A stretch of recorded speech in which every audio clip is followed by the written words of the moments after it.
At this point, I feel like I have put enough time into Animal Crossing New Horizons to justify reviewing the game.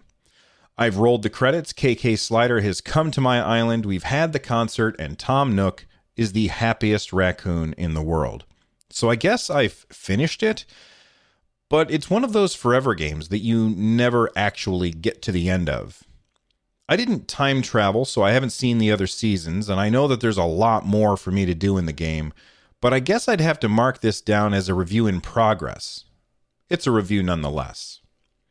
I've spoken before about my animosity toward numbered reviews, so you're not going to get one of those here. I know that there are those out there giving this game a perfect score, and those out there giving it a 0. The truth, as always, lies somewhere in the middle. The game certainly isn't perfect, but it isn't a travesty either. Let's start with what I love about this game, and there is a lot. The presentation is amazing. Everything in this game feels alive. The art style that has been a staple of the series for years seems to have been perfected. It's just so charming, and seeing the game in stills does not do it justice. The animation is brilliant, the expression on the characters' faces is hilarious, and the variety of each and every organism that you can interact with is staggering. Nintendo's done a wonderful job on the visuals, and I have to say they've nailed it. The audio is also wonderful. Let's start with the music. There is something so incredibly relaxing about the music in this game. My favorite song is the 5 p.m. song, but then I go on a Mystery Island tour and the steel drums change my mind. Or I pick up a song from KK Slider at the store and put it in my record player, and that's my new favorite. The relentless chittering of the animals that you can interact with is adorable as well. I love how even when you're typing something out, the game kind of, sort of says the letter that you're typing. Every single sound effect in the game is satisfying and filled with charm. They've done a great job. Let's talk about the gameplay. The chores. Each small thing that you can do in the game is, again, the very height of relaxation and zen. That is, of course, unless you're trying to catch a fish in a pond, and that little jerk keeps changing direction over and over. Each day, I log in, and I do my chores. Shake the fruit, chop some trees, mine the rocks, dig the fossils, stop by the museum and do my best to ignore blathers, then sell anything left over in my inventory before I try to buy everything I can from the shops. Once that's done, I start working on any Nook Miles Plus items that I can finish up, and then I hop on a plane and I'm off to a Mystery Island tour. I can repeat the island tours as often as I want, so if I really want to dive into some Animal Crossing, I can, but if I want to be done with it pretty quickly or in a shorter period of time, I can do that as well.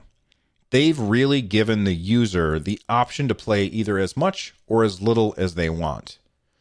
I want to take a moment to talk about the Nook Miles Plus. It's a game changer in more than one way. It constantly gives me little tiny things to do, and I can accomplish them quickly. It's so fun and a wonderful addition to the series.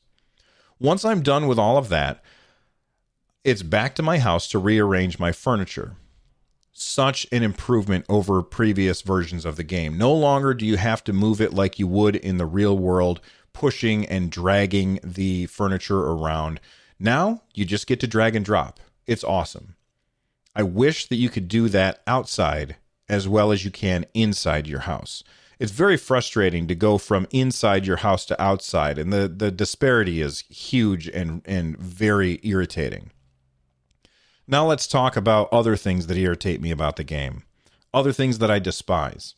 I'm not going to talk about the foolish restrictions Nintendo put in place when it comes to island sharing with a single Switch, because I'm lucky enough not to have had to experience that myself.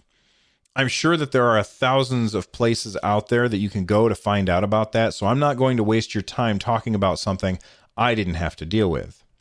I'm not going to talk about the backup situation either. I've talked about that at length on my podcast. You can go listen to those.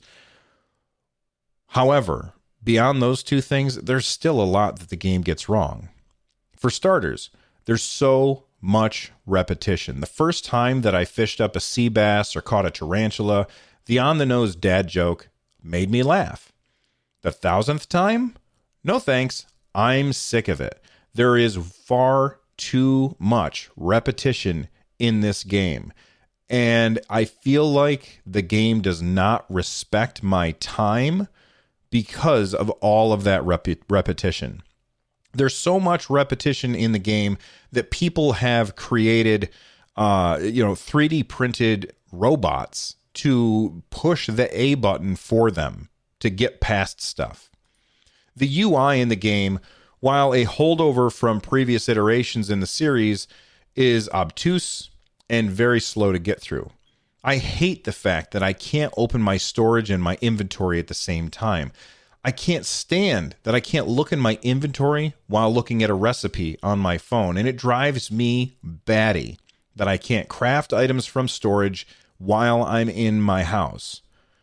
I can't stand the fact that the things only stack to the smallest of quantities, or that my tool wheel still leaves tools in my inventory. Speaking of inventory, there's no good way to sort it. Splitting a stack of items is tedious and idiotic in its implementation. And while multiplayer is amazing, having to watch people show up to your island and leave your island is tedious and unneeded. I'm assuming that the game is doing some kind of syncing in the background when that happens, but there has got to be a better way.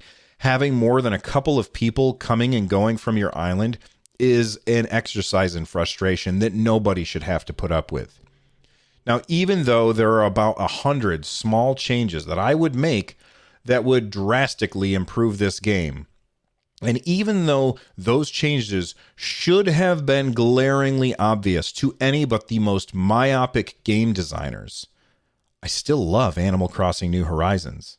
They have made something that my family and I have had a wonderful time playing. The four of us sitting around the living room talking about the fish or the bugs that we just caught, the new receipt that we found, or heading to each other's islands to sell fruit and buy clothes. Animal Crossing New Horizons is a masterpiece, hamstrung by myopic, ridiculous decisions that feel like they were left over from previous games only because the developers were too lazy to implement fixes. It's beautiful, frustrating, and incredibly fun, and you should be playing it right now, but Nintendo should be fixing it right now.